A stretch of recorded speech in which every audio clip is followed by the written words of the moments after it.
శుక్లాంబరధరం విష్ణుం శశివర్ణం చతుర్భుజం ప్రసన్నవదనం ధ్యాయేత్ సర్వవిఘ్నోపశాంతయే. 73వ అధ్యాయం. బ్రహ్మ తెలిపిన లింగార్చన విధి. సూతుడు ఇట్లు చెప్పెను. భగవంతుడగు మహేశ్వరుడు త్రిపురాలను దగ్ధం గావించి అదృశ్యుడైపోయిన తర్వాత చతుర్ముఖుడగు బ్రహ్మ దేవగణాలను ఉద్దేశించి ఇట్లు పలికెను. భగవంతుడగు విష్ణువు మాయచేతను మహాదేవుడు ఉపేక్షించుట చేతను త్రిపురములందు వసించు వారందరి సహితంగా నష్టమైపోయిరి. మహాతేజస్సులకు తారకుని పౌత్రులు బలి, తారకాసురుని పుత్రుడు, శక్తివంతుడగు రాక్షసుడు తారకాక్షుడు, కమలాక్షుడు, దైత్యుల రాజగు విద్యున్మాలి, దానవాధిపతులైన అన్యులతో సహా బంధు బాంధవుల సహితంగా అసురులందరూ మరణింపవలసి వచ్చెను.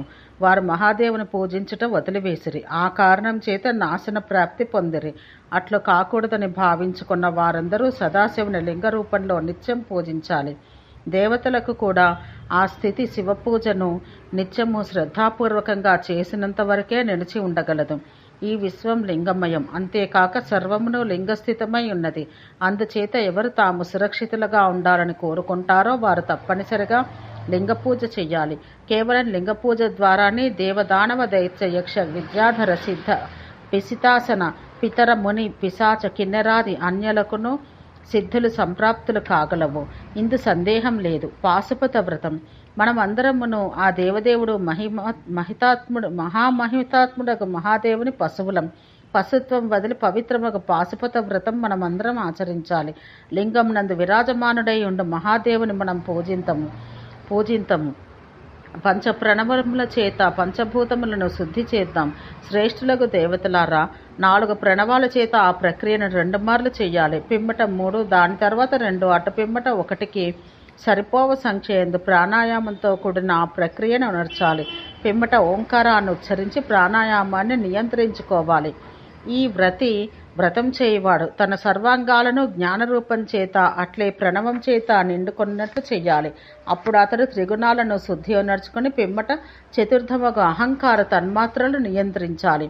సువ్రతులకు దేవతలారా, అనంతరం అతడు భూతాలను, జ్ఞానేంద్రియాలను, కర్మేంద్రియాలను శుద్ధి ఒనర్చుకుని పిమ్మట 2 పురుషులు చిదాత్ములను ఒనర్చి అగ్ని భస్మాలను స్పృశించాలి.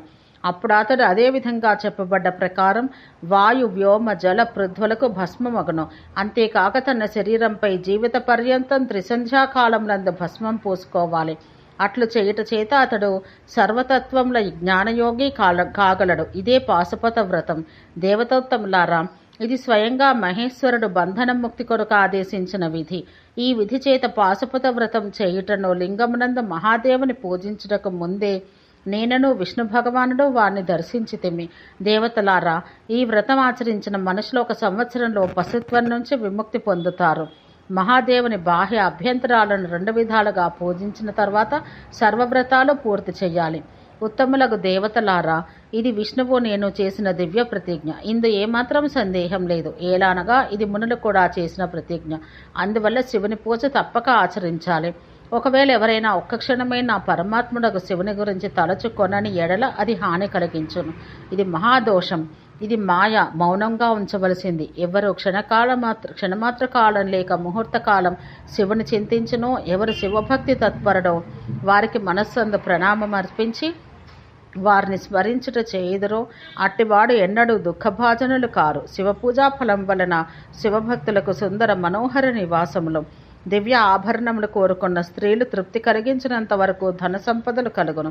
ఎవరు మహాభోగవంతులైన జీవితాన్ని, స్వర్గలోక నివాసం కోరుకుంటారో వారు లింగమూర్తి యొక్క శివుని సదా అర్చించాలి. ఈ లోకంలో సర్వప్రాణుల్ని హింసించి చంపినను, సంపూర్ణ జగత్తును దగ్ధమనరించినను శివపూజ చేసిన ఎడల అతడు పాపములచే చుట్టుకొనబడడు. శిలచేత చేయబడ్డ ఆ శివుని లింగరూపం దేవతల చేత నమస్కరించబడి అభిషేకం చేయబడాలి.